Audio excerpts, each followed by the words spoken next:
September 23rd, 2019. If you're not a good pagan farmer, hunter-gatherer, survivor, you think today is the Fall Solstice. Because you got to be Nouveau Riche to understand nature. People are going, what the hell's Nouveau Riche?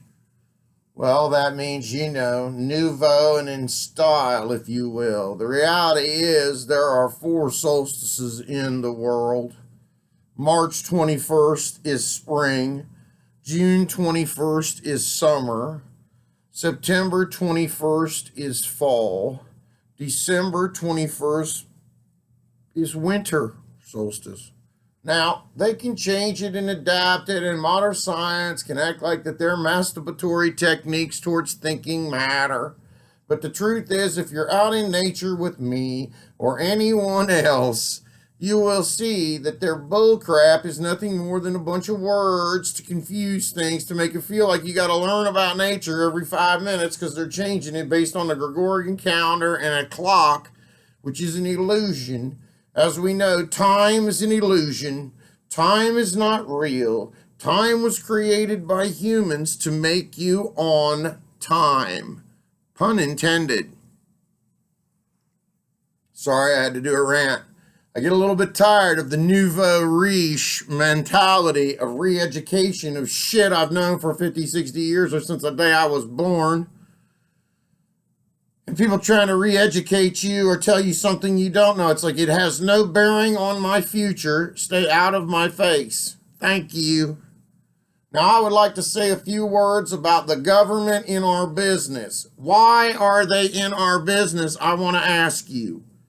Why, when a woman seeks an abortion or not, for whatever level, is it a government now decision with politicians making government decisions on your body for abortion or not? This is wrong-headed. Abortion is a religious issue if it's any other issue at all, but it's not for the religious Christians to decide, or the Muslims, or the Jews, or whoever. It's for an individual to decide about their life in a medical context. Hopefully they believe and see a higher power and see more to it than that. But it's not for all of us to decide what a human does with their body.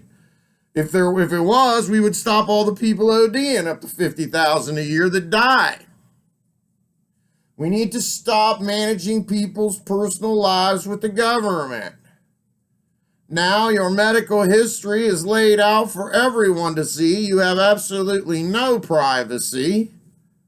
And the proof is Mom had to go to the hospital at Kettering, Troy.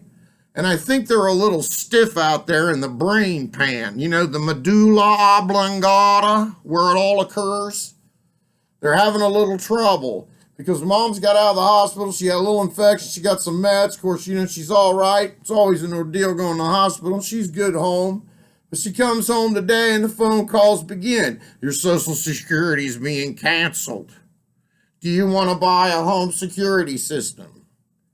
It's 12 noon. Do you know where your son is?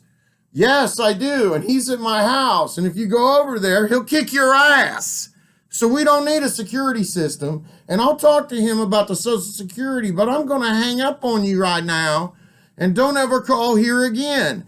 I think we need to invent a sonic boom on a phone where you can push a button and deafen the person on the other end for at least a week. I don't really want to bust their eardrums. I just want to rattle their brain pan, as in the medulla oblongata, where it all occurs when you're thinking critically.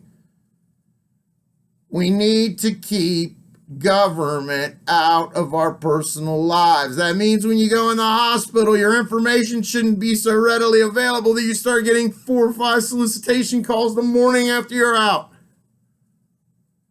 Thank you, the media. Thank you, technology, for nothing but agitation and more BS.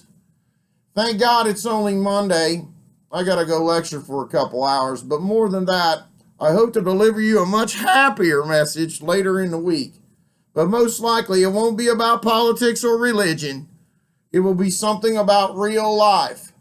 And one of my big questions right now is, we all know Donald Trump has a lot of money and he's a real financier. I want to understand how all the people in America who don't have money, but are doing okay, but not that great, are vicariously living through the riches of Donald Trump like this is all okay. Yeah, there's more jobs than ever, but they don't pay a livable wage. You can't buy a house on the wages today. There is no job security, no loyalty, little trust. The government's in your business. Pay attention. Times are changing. Peace, y'all. Take care.